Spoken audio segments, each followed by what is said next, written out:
Bonjour à toutes et à tous. Alors, on se retrouve aujourd'hui pour une nouvelle émission du Pain Quotidien. Je suis en compagnie de deux sœurs et nous souhaitons aborder comme thème aujourd'hui la prostitution juvénile.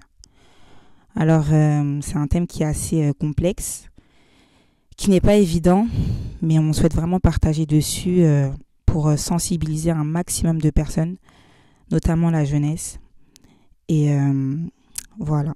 Donc, pour définir rapidement ce que c'est la prostitution juvénile, c'est simplement le fait de prostituer des jeunes âgés de 15 ans, minimum 15 ans, on va dire ça comme ça, ou plus, de manière forcée. Et voilà, de manière forcée.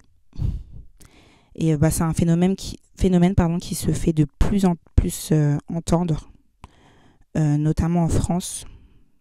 Pour dire un chiffre, on estime qu'aujourd'hui, entre 7 000 et 10 000 personnes mineures est en situation de prostitution en France. Donc, c'est vraiment un chiffre énorme qui n'est pas négligeable. Et on voudrait simplement échanger sur ce sujet afin de faire le constat de plusieurs choses qui se font au travers de ce phénomène qui est croissant, discret et très dramatique. Et notre objectif, c'est vraiment d'informer, d'alerter et de proposer des clés de compréhension. Voilà, parce que c'est un sujet qui est assez tabou. On n'entend pas forcément parler et c'est un sujet qui est bien existant en fait. Et notre rôle en tant que jeune aussi, c'est d'en parler. Donc voilà. Pour citer encore plus de données, on estime aujourd'hui qu'il y a 94% de filles, 5% de garçons et 1% de personnes transgenres concernées par ce sujet-là. Donc c'est énorme en fait.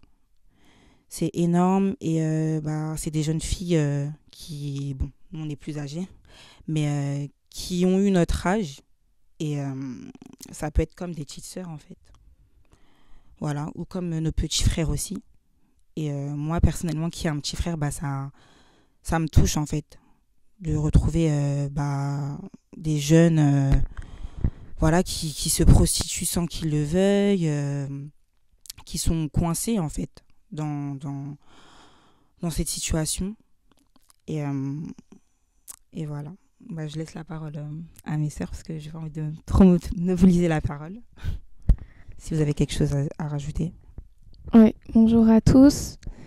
Du coup, pour continuer sur les quelques chiffres, on a fait un peu de recherche avant cette émission pour comprendre, parce que personnellement, on n'est pas passé par là. Mais on a vu divers témoignages à ce sujet. Et donc, par rapport au parcours de ces mineurs, on se rend compte que 84% de ces jeunes ont déjà fugué ou donc soit ils ont déjà fugué avant de rentrer dans la prostitution, soit beaucoup après, dans le sens où parfois, souvent c'est dans les foyers aussi, et ils vont se rendre compte que la personne est déjà sortie ou a déjà été dans des rendez-vous compliqué, et donc ils vont un peu serrer les vis, sauf que elles arrivent toujours en général elles arrivent quand même à sortir. C'est pas non plus des prisons, les foyers, donc ils s'en rendent compte, et puis après ils peuvent alerter aussi la police ou autre si en les appelant ils répondent même pas, parfois après plusieurs jours. C'est ça. Et donc c'est à se demander où est-ce qu'ils sont, qu'est-ce qu'ils font. Et parfois, ils vont se retrouver tout simplement dans des réseaux, dans des appartements, passer plusieurs jours, en fait, à être dans la prostitution pour gagner assez d'argent pour les prochaines semaines, en tout cas, mettre de côté. Et donc, c'est vrai que dans les foyers, c'est quand même assez présent. Oui, on en parle dans les foyers. Après, il y en a aussi en dehors des foyers. Et Mhm. en fait, la cible de ces prédateurs, hein, de ces proxénètes, c'est notamment les jeunes qui sont aussi en rupture scolaire, Mhm. qui consomment pas mal de substances, dont les drogues ou l'alcool, et qui présentent aussi des signes de souffrance psychique, donc tout ce qui est scarification, troubles alimentaires, etc. Mhm. Donc, en fait, c'est vraiment des choses qui sont préparées à l'avance. Et c'est vraiment ce type de profil-là que les proxénètes, enfin voilà, ils ciblent en fait. C'est ça. En fait, ces chiffres, donc, ils proviennent d'une étude de 2024 du dispositif de lutte contre la prostitution des mineurs. Ils nous aident à pouvoir repérer aussi les jeunes dans cette situation. Mm. Donc, si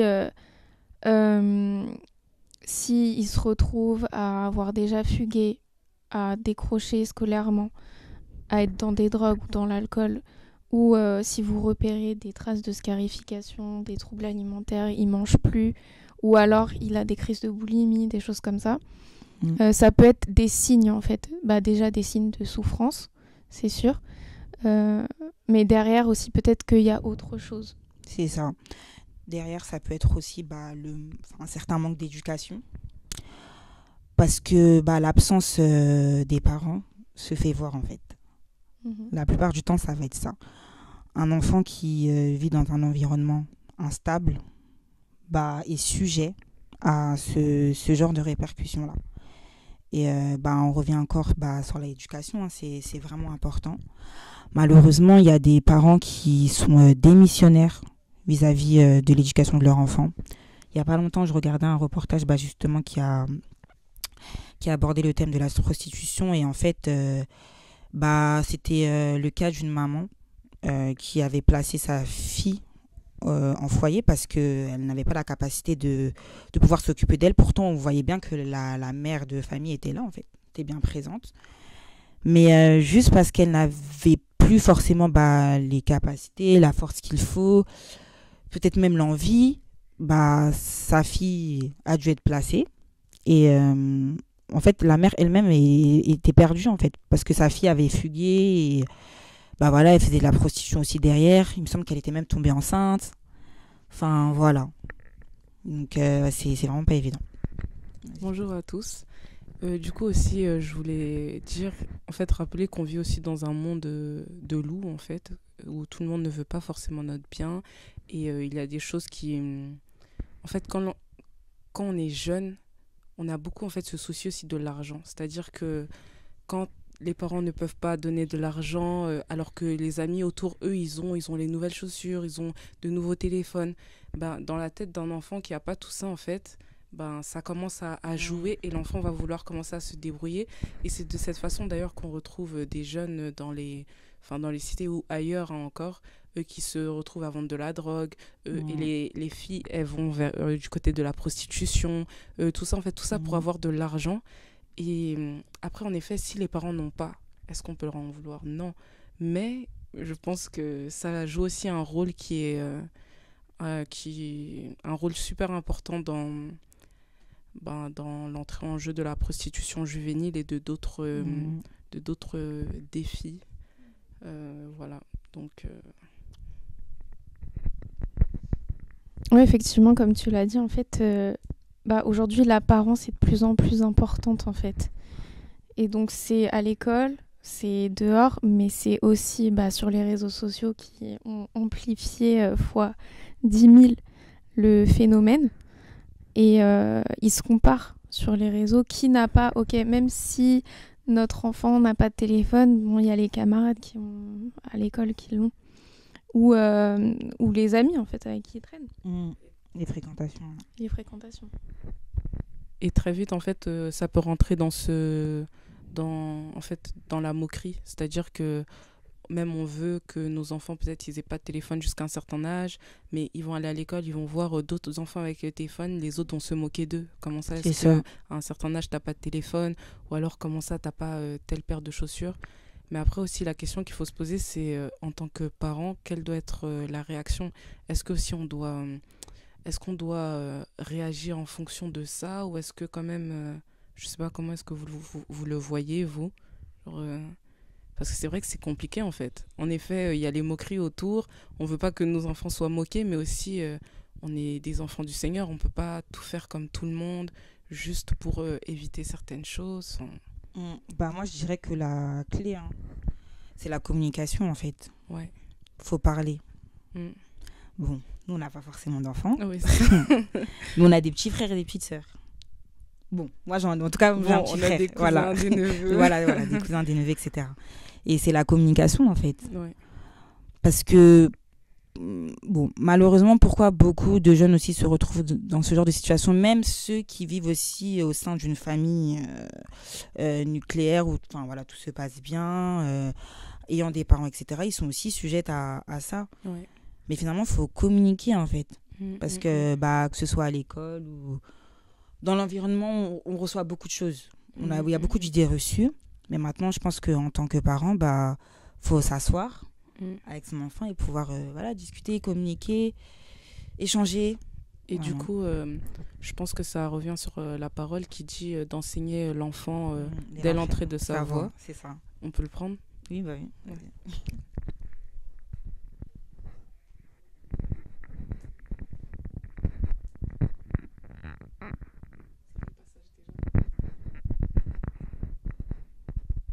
Donc pendant qu'on cherche le verset, ouais, bah effectivement, en fait ça peut venir de manière très vicieuse. Et je pense que beaucoup de jeunes peuvent tomber dedans. Moi-même, j'étais pas dans une famille forcément pauvre ou dans des quartiers ou quoi que ce soit. Ouais, c'est c'est ça. le cliché aussi, hein. Oui. Et pourtant, j'ai été avec quelqu'un qui m'a fait aller dans la drogue. Ok, c'est pas la prostitution, mais je veux dire, ce qui m'aurait sauvée, je pense que c'est d'avoir une famille, une éducation déjà dans le Seigneur et une famille soudée. Ça, c'est sûr. Bien sûr. Donc, faut pas non plus rentrer. C'est sûr qu'il y a certains endroits où ça se fait plus. Ouais, C'est sûr, c'est vrai. Mais faut pas non plus être dans les clichés. Ça peut... Enfin, même des personnes qui ne sont pas pauvres. Ah, mais c'est clair. Et même d'ailleurs, c'est souvent même ceux qui ont de l'argent qui consomment aussi beaucoup les drogues. Genre, tu verras souvent aussi des enfants de personnes qui sont c'est riches, même sur Paris et tout ça, ils vont acheter. Ouais, ils tombent leur, dans des réseaux aussi. Hein. Non, c'est clair. Et du coup, on a trouvé le passage. Donc, c'est Michelet, Proverbe 22, verset 6, qui dit « Entraîne le jeune homme à l'entrée de sa voie, même quand il sera vieux, il ne s'en détournera pas. » Donc, en effet, pour moi, ça rejoint ce que tu disais au niveau de la communication. En fait, entraîner le jeune homme à l'entrée de sa voie, ça veut dire qu'il faut parler à son enfant. Il faut lui enseigner les voies d'Élohim, la parole et tout ça. Et on nous dit que dès que ce sera fait, c'est un processus qui dure toujours en fait, l'enfant ne s'en détournera pas. C'est-à-dire que même quand il se retrouvera en face de ses camarades qui vivent d'une certaine façon ou avec certaines choses, même s'il y a des choses qu'il a envie de faire, il a quand même une certaine base, une certaine éducation qui fait qu'il ne tombera pas dans certaines choses en fait. Donc ouais, c'est important. Totalement. C'est le refuge doit être la famille aussi. Hein. C'est ça. Le Seigneur, bien sûr. Mais je sais que même autour de moi, j'avais une amie. Elle n'avait pas forcément une éducation chrétienne, mais on voyait que la famille était soudée. Oui, parce qu'il y a des principes. Voilà. Et on voit qu'elle n'est pas tombée dans des trucs pas bien, quoi. Parce qu'elle avait cette relation de confiance qui faisait que même si elle allait dans une soirée, il se passait un truc, elle allait le dire à sa mère, en fait. Ça allait pas être ce truc, je raconte pas, je peux rien dire parce que aussi derrière, je vais me faire, je vais me faire frapper. C'est ça. Ouais. Forcément, après, on a peur de le dire. Donc, faut le juste milieu, en fait. Faut l'équilibre. Non, mais on réalise que c'est vraiment par le biais de deux facteurs, en fait, que les jeunes tombent dedans. C'est vraiment un piège, dans le sens où des fois, ça va vraiment être les fréquentations. Parce que moi, je pense, c'est moi après, mais on se prostitue pas comme ça du jour au lendemain. Il y a forcément eu des facteurs, l'environnement, les fréquentations, quelque chose qui a dû déclencher ça chez un jeune ou une jeune concernée et qui fait que derrière, après, les répercussions, elles sont terribles. Et aussi, je pense que ça a énormément en fait d'importance de rappeler à nos petites sœurs, à vos filles, à nos filles et tout ça, à quel point en fait elles ont de la valeur et qu'en fait leur corps, ben, nous en tant que chrétiens on le sait, notre corps c'est le temple du Saint-Esprit et un enfant aussi qui n'est pas aimé, qui ne connaît pas sa valeur, ben, très facilement aussi il peut tomber dans ce type comment on peut dire ça, en tout cas dans ce type de problème quoi en fait. Dès que, en effet, il y a un problème, tu n'as pas d'argent, si tu ne connais pas ta valeur, alors que devant le Seigneur, on a une valeur inestimable, la preuve, il est mort pour nous. Mais si on ne connaît pas notre valeur, bah, très facilement, en fait, En fait, c'est pas grave pour toi. C'est pas que c'est pas grave, c'est-à-dire que c'est une situation difficile, mais dans tous les cas, bon, bah, j'ai pas le choix. T'es décomplexé, en fait. Voilà, c'est ça, en fait. Alors que si tu connais ta valeur, mais tu ne peux pas, en fait. Et je pense que beaucoup de filles, si on discutait avec elles, des filles qui sont prostituées dans la rue, ben, vous direz peut-être qu'elles n'ont pas reçu l'amour d'une mère. Ou en fait, il y a beaucoup de choses qui ont manqué, en effet, dans leur éducation. Et c'est pas pour remettre la faute sur les parents ou quoi, mais il y a quand même... oui, des lacunes. Il y a des lacunes, ça reste factuel, en fait. Et ça reste aussi un problème d'identité. C'est ça un problème d'identité.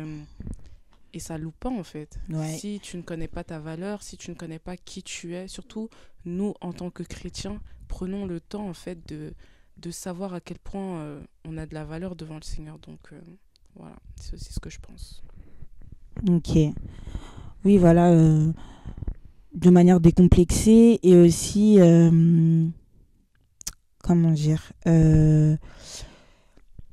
manque d'identité comme je le disais tout à l'heure et pour combler aussi un manque en fait. Des fois ça va être juste un manque. Voilà, pourtant ils le font pardon contre leur gré, mais c'est pour combler un manque. Ouais, effectivement et bah justement pour en revenir aux réseaux sociaux, le terrain de chasse des proxénètes, c'est souvent justement les réseaux sociaux. Donc les jeunes sont recrutés via Snapchat, Instagram, TikTok ou des sites de rencontres. Forme de prostitution dite autonome, certains jeunes échappent au réseau classique mais restent dans une logique d'exploitation. Et les lover boys. Qu'est-ce que les lover boys? Des jeunes hommes séduisant des filles pour ensuite les exploiter. C'est ça. Le principe est que, on va prendre un exemple, hein. Une fille va à la rencontre d'un jeune homme. Voilà, une jeune fille va à la rencontre d'un jeune homme et de base, ils sont censés juste faire connaissance, échanger, etc. Sauf que derrière, en fait, la jeune fille n'étant pas au courant de ce qui est préparé derrière, se fait piéger par ce loverboy en question. Donc en fait, derrière, il lui fait croire que oui, entre guillemets, j'ai envie de flirter avec toi, entre gros guillemets. Mais en fait, non, derrière, c'est pour t'exploiter, te prostituer. C'est ça. Et c'est là où on se dit, pour le coup, c'est vraiment un piège, comme tu disais. C'est pour combler un manque aussi. Et les garçons, ils le savent.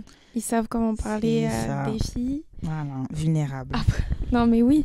C'est comme les brouteurs, un peu, hein. Oui, en fait. La même chose. Bon, après, il n'y a pas le rapport de prostitution parce qu'ils sont loin, mais un brouteur, au-dessus. Tout de suite. Bon, pour définir un peu ce que c'est un brouteur, c'est notamment des hommes, hein, la plupart du temps, qui le font, qui se connectent sur différents réseaux sociaux, voilà, et en fait qui arnaquent littéralement des jeunes femmes. Voilà. Bon, je dis des jeunes femmes, mais ça peut... Non, je dis jeunes femmes, mais en vrai de vrai, c'est des femmes aussi plus âgées, la plupart du temps, leur cible. Oui. Voilà, et qui... Anne, je crois. Non. Je sais plus comment elle s'appelle. Oui, Oui, avec... Ouais. Ouais, donc qui Je disais quoi? Ouais, leur cible, c'est les femmes âgées et la plupart du temps, qui sont Oui. célibataires. Bah, ils savent Voilà. qu'elles sont en détresse, en C'est fait. ça. Souvent, ça va être des Mm. femmes même en deuil de leur Voilà. mari, en manque d'attention. Mhm. Et ils savent que les femmes aussi, elles sont sensibles à ce genre de... aux mots. Mhm. Voilà. C'est Elles ça. sont sensibles à ce genre de choses. Voilà. Et donc, ils savent très bien comment faire. Mhm. Et parfois, c'est pas des gros trucs, genre je te montre une image de moi. Non, parfois, c'est juste des mots. Hein. Des petits mots. Et derrière, pour leur soutirer de l'argent. La C'est plupart ça, du temps, ils ouais. arrivent Des à leur sommes voler beaucoup astronomiques. d'argent et partir du jour au lendemain. Et je n'imagine pas l'état de la personne après ça, qui C'est était ça. déjà en détresse de base. Mm. Et donc voilà, c'est le même style de piège, arnaque au sentiment. Et je me dis vraiment sur les réseaux, ça doit être un fléau parce que franchement, ça doit bien marcher. Pour peu que le garçon en plus soit assez beau, la fille elle se dit bah c'est bon, moi je fonce dedans quoi. Il parle bien, il est beau, c'est bon, on y va. Il peut se présenter comme quelqu'un qui a des valeurs, comme quelqu'un de bien entre guillemets. Et alors que c'est totalement le contraire. Et même je suis surprise de voir qu'il y a beaucoup de filles qui rencontrent, enfin des mineurs, hein, je parle, qui rencontrent des garçons comme ça qu'elles connaissent pas. Elles prennent le train, elles vont le voir comme ça dehors.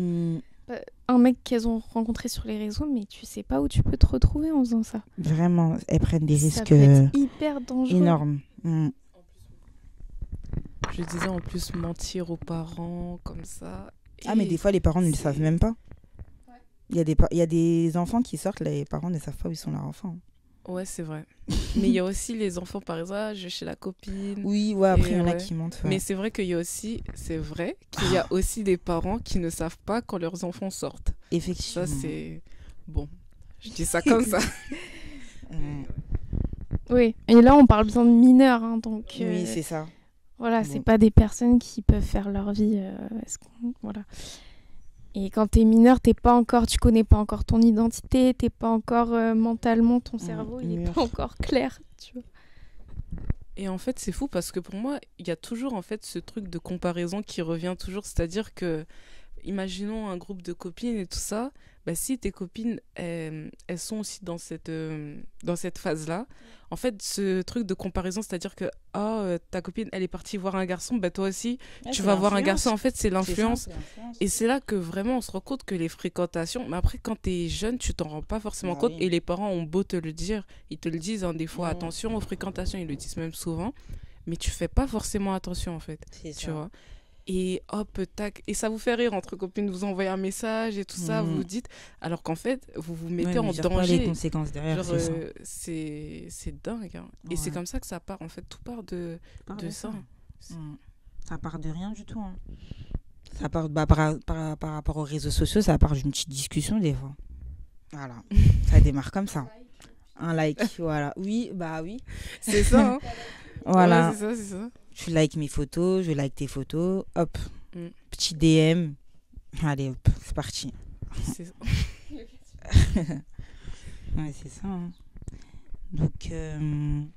Oui, je voulais juste dire, par rapport à un reportage que j'avais regardé, où la jeune fille témoignait justement, bah en fait, le principe, c'était ça. Et donc, le proxénète, il avait agi comme ça. Il s'était fait... En plus, ils peuvent mentir sur leur âge facilement aussi. Hein. Large. Le gars, il t'arrive, il a 30 ans, alors qu'il t'avait dit qu'il avait 20 ans, voire moins. Et en fait, en tant que jeune fille, et dans les témoignages aussi de viol, tout ça, c'est comme si quand on est face à la personne, on n'arrive plus à se défendre presque. Il y a comme un mécanisme qui fait que t'arrives même plus à dire non. En fait, t'es comme paralysée. Et donc la fille, elle a fini par faire ce qu'il lui a dit de faire. Et ensuite, c'est comme si... je sais pas, il avait... c'est une emprise, en fait. Ouais, c'est... Non, mais oui. Ouais, limite. Et ensuite, il l'a amené dans un appart. Et il a fait se prostituer, là. C'est ça. Tu deviens une chose. De base, c'était juste un rendez-vous avec un garçon. Mais comment tu vas réagir devant un mec de 30 ans qui a beaucoup plus de force que toi? Est-ce que tu il y en a, elles arrivent même pas à sortir Ils un n'arrivent mot même en pas à se fait. défendre. Elles Ouais. vont juste faire. Elles sont paralysées. En fait, faut vraiment être sensibilisé bien avant C'est ça. le fait de voir la personne face à face. Faut pas... Même juste les messages, ça commence à créer des sentiments, des choses comme ça. Donc, faut vraiment Non, éviter. faut en parler. Et j'avais vu aussi quelque chose, c'était aussi à la télé, ils en parlaient. C'était une jeune fille, en fait, qui a pris une colocation avec un homme comme ça, que je sais pas si vous avez vu, qu'elle connaissait pas. Sa mère, au début, elle n'était pas trop d'accord, mais elle a laissé sa fille aller en colocation avec le monsieur. Et en fait, au bout d'un moment, le monsieur lui dit, bah, t'es pas obligé de payer un loyer. En gros, il veut commencer à l'exploiter sexuellement. Et qui lui dit de faire en gros des trucs dingues, quoi, horribles. Et elle en parlait comme ça à la tête, je me suis dit, mais waouh, genre, comment est-ce que ce genre de choses, en fait, peut arriver? Mais comme je disais tout à l'heure, on vit dans un monde de loups, en fait. Ouais, de loups et de fous. Quand on n'a pas le Seigneur, on peut faire des trucs fous, en fait. C'est pas Aucune pour mettre limite. la faute sur les hommes ou quoi, mais en tout cas, tu peux pas, en tant que femme, aller partir comme ça aussi en colocation, genre... c'est juste avec un homme comme ça que tu connais pas. Enfin, après, on est fou. C'est plus courant en plus que... Parce que une fois, on avait fait une maraude et il y avait un homme qui nous racontait que pour dormir un temps dans une maison, eh bien, il s'est prostitué auprès du monsieur qui avait la maison. Et genre, en fait, ils viennent voir les gens qui sont dans la rue. Donc, c'était 2 hommes, hein, du coup. Et il lui a dit, bah, si tu veux, je t'offre le logement et tout, mais derrière, voilà. Incroyable. Et il le raconte avec dégoût. Il a fini par partir. Mais en fait, je pense que c'était un moment où il était tellement en détresse qu'il a dit, vas-y, j'y vais. Mais au final, on voit bien que tout ça, c'est l'argent. Le fin mot, c'est ça. Hein. Comme on dit, la racine de tous les maux, c'est l'argent. Vraiment. C'est l'argent, en fait. Il y a même pas... ouais. C'est l'argent. Il n'y a pas d'autre mot à dire. L'argent. C'est triste. Et en fait, je me dis, déjà, des personnes qui sont brisées, comme tu disais tout à l'heure, qui ont déjà, qui sont mal, en fait, et ils se retrouvent dans ce genre de situation où ils ont été exploités, ils ont été... en fait, on leur a fait des choses atroces, mais dans quel état, en fait, ça les laisse alors qu'ils étaient déjà brisés? Je me dis, wow, c'est catastrophique, en fait. Et je me dis que vraiment, les personnes qui font subir ce genre de choses, elles auront des comptes à rendre et ça sera pas joli, quoi. Donc, effectivement. Le pire, c'est ces personnes-là, en fait. Parce que c'est des manipulateurs. En fait, jouer avec les sentiments comme ça d'une jeune femme ou d'un jeune homme, ou peu importe, en fait, c'est horrible. Parce qu'au final... En fait, on a été créé par Elohim. C'est Elohim qui nous a... En fait, tu touches à... Je sais pas. Et tu touches à la création du Seigneur. Tu joues avec les âmes comme ça. C'est fou. Et par rapport à ça, on a fait aussi des petites recherches par rapport à ce que l'État a mis en place. Donc, un plan national de lutte contre la prostitution des mineurs a été mis en place en 2021. Bon, c'est compliqué parce qu'aujourd'hui, ça n'a pas forcément réglé le problème. Mais on ose croire qu'il y a quand même eu de l'amélioration. Et ce que je voulais aussi rajouter, c'est que par rapport au foyer, les éducateurs et éducatrices aussi sont dépassés. C'est quelque chose aussi qu'il faut, faut le dire, il faut en parler. Ils sont dépassés par la situation. Ils n'arrivent pratiquement plus à gérer. Donc le fait que l'État souhaite mettre aussi en place des solutions, c'est pas mal. Mais les éducateurs et éducatrices aussi, il faut vraiment y penser parce que le sacrifice... Bon, après, ça reste leur métier, hein, mais ils font pas mal de sacrifices aussi pour tous ces jeunes-là. Il y en a qui dorment pas, littéralement, ils font des nuits blanches. Et penser vraiment aussi à eux, en fait. Et en fait, quand tu disais que l'État met aussi des structures en place, ça me faisait sourire parce que, bon, après, c'était des femmes prostituées qui étaient majeures. Mais une fois sur Paris, en fait, j'étais avec des sœurs et on a vu des femmes prostituées. Et donc, on a discuté avec elles et tout ça. On a essayé de leur apporter un peu la parole. Et en fait, elle nous disait que, vers la fin, quand on allait partir, elle nous disait qu'en fait, elle payait des impôts en tant que prostituée. Tu vois? Et donc ça, c'était... Quand elles nous ont dit ça, je me suis dit... ah oui, quand même. Ça veut dire, en gros, c'est comme si, limite, je sais pas, moi, elles ont des fiches de paye. C'est quoi? Enfin, je sais pas. Oui, parce que si je me trompe pas, dans certains pays, la prostitution, elle est reconnue comme... Bah... Ouais, pas forcément en France, mais dans certains pays, oui. Bon, après, en France, c'est bizarre qu'elle paye... Bah, je sais pas, des impôts, peut-être à vérifier, mais en tout cas, elles nous ont dit qu'elles payaient des impôts. Donc, je me suis dit, c'est fou quand même. Bon. Après, on va dire que c'était des femmes majeures, donc je sais pas, mais même, c'est... Ouais, ben non. C'est pas un travail. Bah non. Ouais.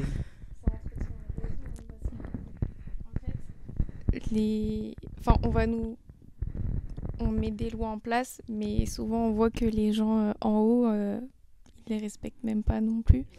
Parce que les escortes, tout ça, bon, c'est la même chose. Hein.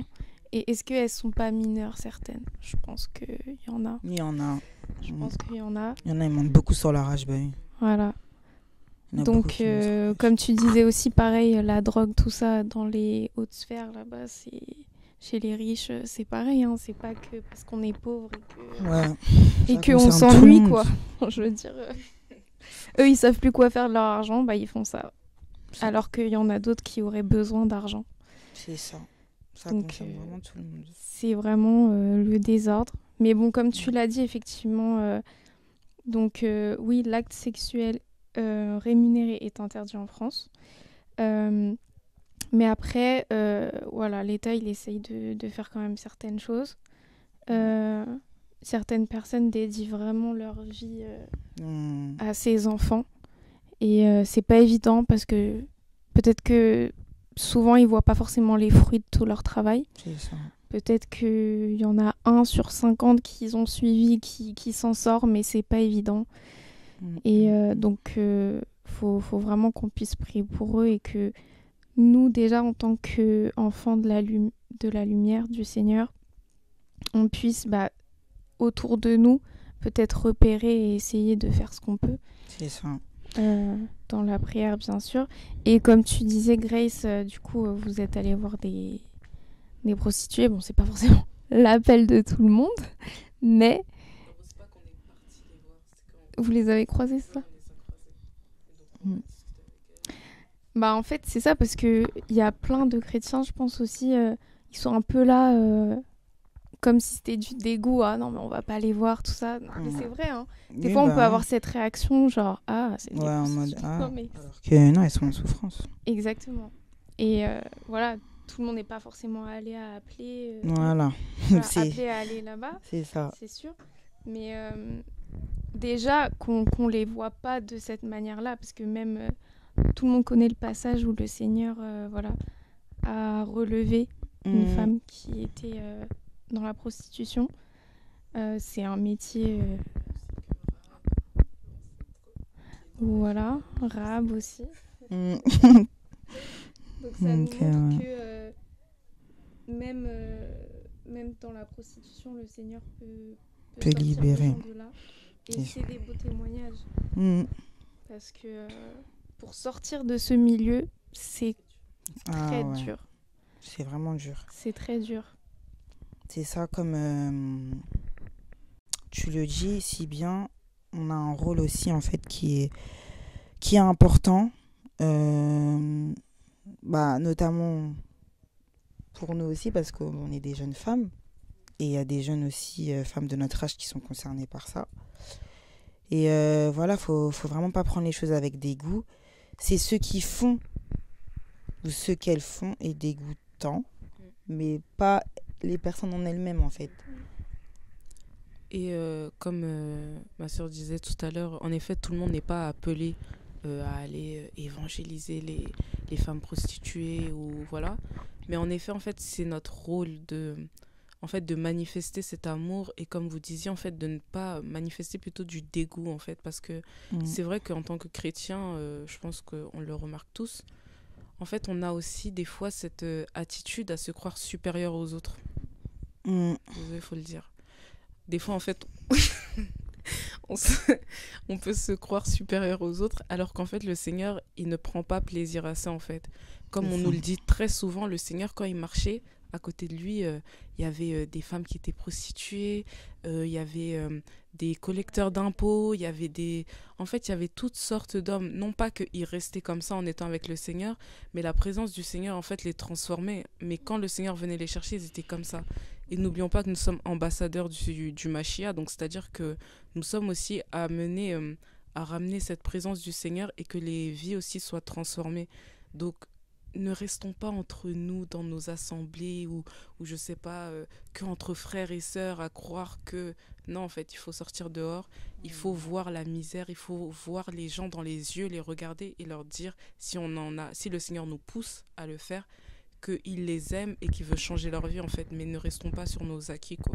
Donc voilà, il y a des gens qui ont besoin, des jeunes, des moins jeunes, tout le monde a besoin du Seigneur en fait. Amen. Donc voilà.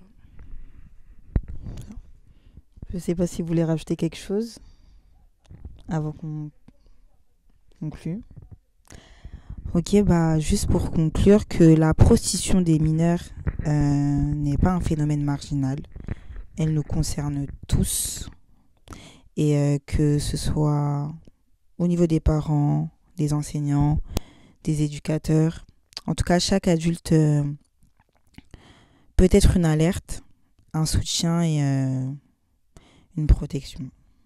Donc voilà, ne soyons pas oisifs, observons et apportons derrière. Et n'hésitons pas aussi surtout à prier, parce que c'est la solution, hein, la prière. Et je vous propose qu'on puisse prier pour ces jeunes. Seigneur, merci encore pour tout ce que tu fais, Adonai. Joshua, nous te remettons, Seigneur, les jeunes filles, les jeunes garçons, Seigneur, les jeunes hommes, les jeunes femmes entre tes mains, Adonai. Seigneur, parce qu'elles ont besoin de toi. Ces âmes ont besoin de toi, Seigneur. Beaucoup sont dans la souffrance, mais n'arrivent pas à parler, Seigneur. Et tu nous as touchés, Seigneur, Papa. Tu nous as sortis de ce monde. Et nous souhaitons, Seigneur, cela aussi pour toutes ces âmes, Seigneur, Papa, pour cette jeunesse, Adonai, qui souffre. Adonai, délivre les cœurs, restaure les vies au choix. Seigneur, souviens-toi, Adonai, Papa, de ces âmes qui souffrent. Je t'en supplie, Adonai. Nous voulons vraiment être cette voix pour les sans-voix, Seigneur. Que tu puisses encore agir dans ces derniers temps, Seigneur, Papa. Même si le péché augmente, Seigneur, toi, tu es là, tu es présent. Et tu es capable encore de libérer et délivrer des vies, Seigneur. Voilà pourquoi, Père, nous te laissons encore, Papa, toute la place. Le choix pour ces âmes, Adonai. Souviens-toi des éducateurs, des éducatrices dans les foyers. Merci pour tout ce que tu fais, Seigneur. Au nom de Yoshua, tu es l'Élohim des familles, Seigneur, Papa. Merci encore. Merci pour ta fidélité, pour ton règne, Adonai. Que cette émission puisse toucher un maximum, Seigneur, Père de personnes. Au nom de Yahushua. Amen. Avant de terminer, juste avant de terminer, il y a un documentaire qui sera réalisé dans les mois à venir, prochainement, et il sera partagé par la suite. Donc voilà. Gloire au Seigneur. À bientôt.